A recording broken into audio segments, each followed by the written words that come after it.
So now then, therefore, let me turn to the next question, which is how has China won from the Ukraine war? And here it's, while in the initial phase, as I said, China has lost out. As this war is dragging out, and nobody, by the way, still knows what the final outcome is going to be, we are beginning to see the emergence of new trends that could work in the favor of China.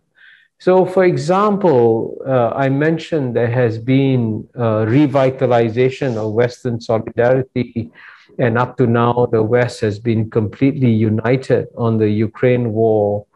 But it is conceivable that as the war drags on and as the costs increase, especially for the domestic populations in the United States and in Europe, you will find that there might be a domestic backlash in both these countries against the continuation of the war.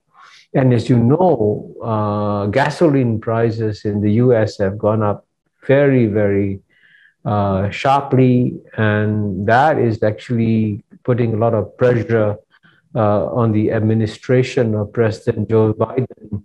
And as you know, President Joe Biden and his Democratic Party are very much focused on the midterm elections in November. And if inflation continues to rise, and if things get very difficult for the middle classes in America, there could be a political backlash against President Joe Biden, and therefore there could be some pressures to find some kind of a solution in Ukraine instead of taking the very hardline position that the United States has taken on the Ukraine war.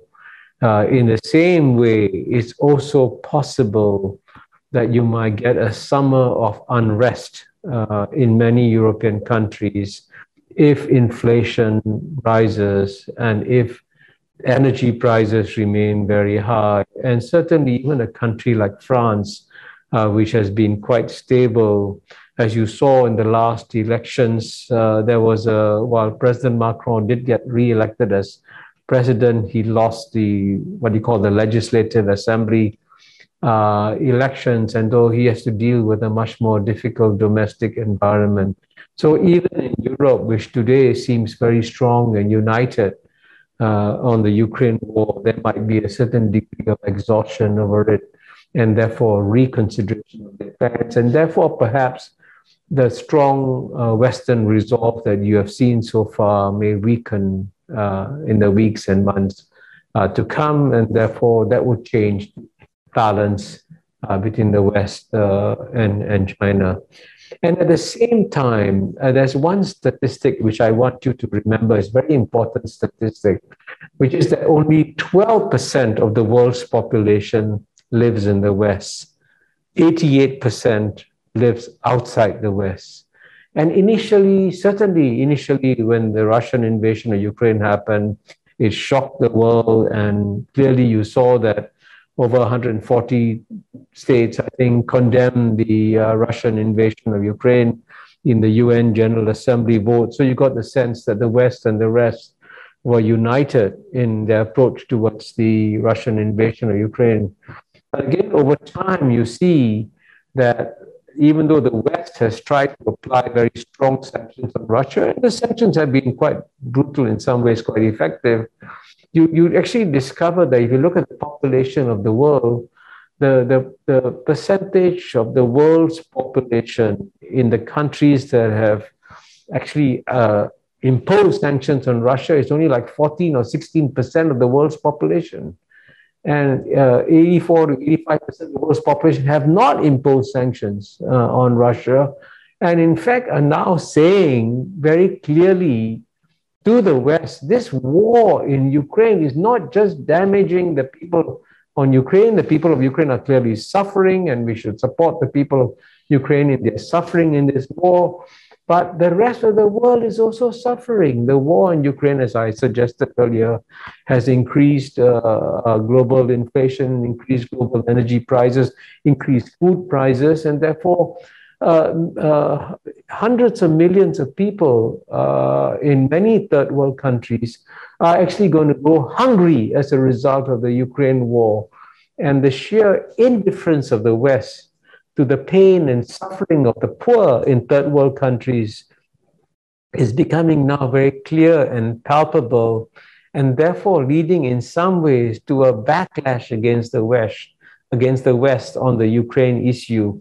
And in that sense, in some ways, China's position, as I indicated earlier, is more in tune with the position of most third world countries. And actually, China, as you know, has tried to be helpful to many of them in different ways. So paradoxically, what initially seemed to be, in a sense, a united global response against the Russian invasion of Ukraine now seems very much as a Western response to the Russian invasion of Ukraine, with very little support from the majority of the countries in the 88% of the world's population who live outside the West. So in that sense, it's become very much a shift away from the global united response. And this is also shown in the positions that are taken by the larger countries in the third world. And certainly, and you will see this play out, by the way, both in the G20 foreign ministers meeting taking place today, that more and more major third world countries like India, like Indonesia, like Brazil, like South Africa, saying, hey, we shouldn't just focus on the war in Ukraine. We should focus on ending the war in Ukraine, working for a ceasefire, and trying to find peace in Ukraine, because the problems in Ukraine are disrupting lives, not just in Ukraine, but disrupting lives all over the world. And just yesterday, I got a WhatsApp message from a senior Indonesian diplomat in Bali saying that it's very clear that the majority of the G20 countries are speaking out to say, hey, let's work harder for peace in Ukraine.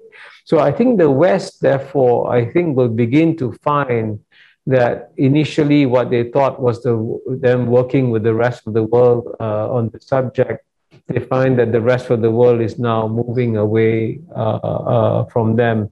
And if the West wants to understand this better, I think what they should do is to study very carefully a country that the West is very comfortable with now. And actually, in many ways, sometimes many in the West see as now a new ally of the West. And of course, that country is India. India is the world's largest democracy. So when the West says that, hey, this is as you know, it's been said many times by the West, this is a contest between democracies and autocracies. And if they really believe that, then they should ask themselves the question, what is the position of the world's largest democracy, which is India? Now, India clearly didn't approve of the Russian invasion of Ukraine. But as I said at the very beginning of my remarks, India also didn't condemn the Russian invasion of Ukraine. And if you want to understand why, they have actually very sound historical reasons why India hasn't condemned the Russian invasion of Ukraine. For a start, this is a fact. India still gets most of its arms from Russia.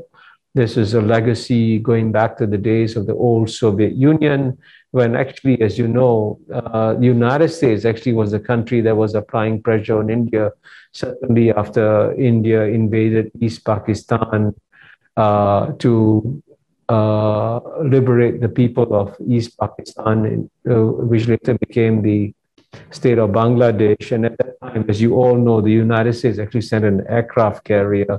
Both President Nixon and Secretary of State Henry Kissinger sent an aircraft carrier into the Bay of Bengal to threaten India. And from those days, India switched to move closer to Moscow and bought most of its arms from Moscow, and still continues to do so today. So that's one reason why India obviously want to maintain its close ties with Russia.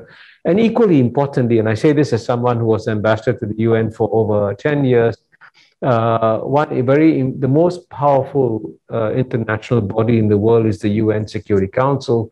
The UN Security Council is the only body in the world that can impose mandatory sanctions on all countries in the world. So when India was having problems with its neighbors, and India wanted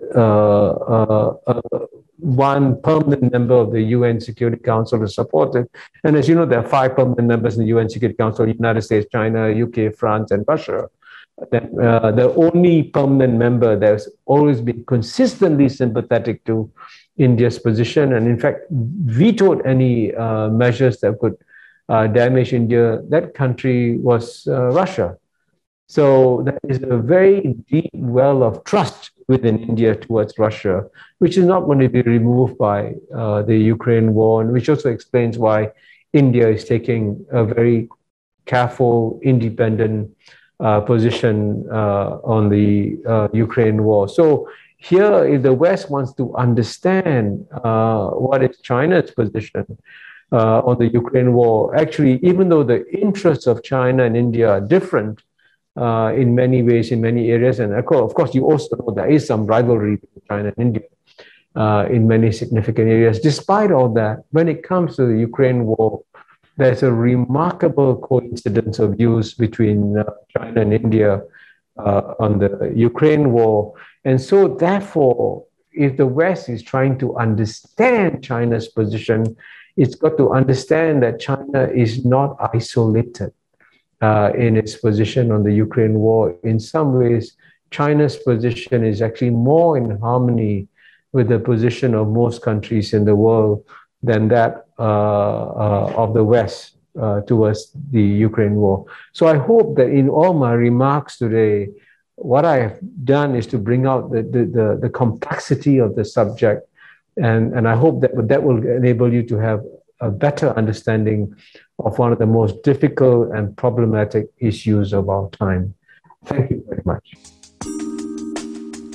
姐妹们总烦恼脸上细纹、干燥与暗沉，现在起跟我一起放心交给 KS Royal Face 皇家颜值逆时奇迹系列。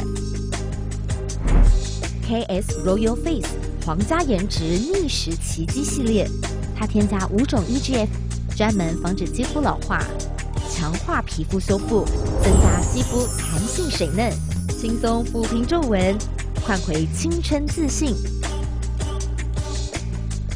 KS Royal Face 皇家颜值逆时奇迹，活肤露、全效精华、精华霜，即刻启动冻龄密码。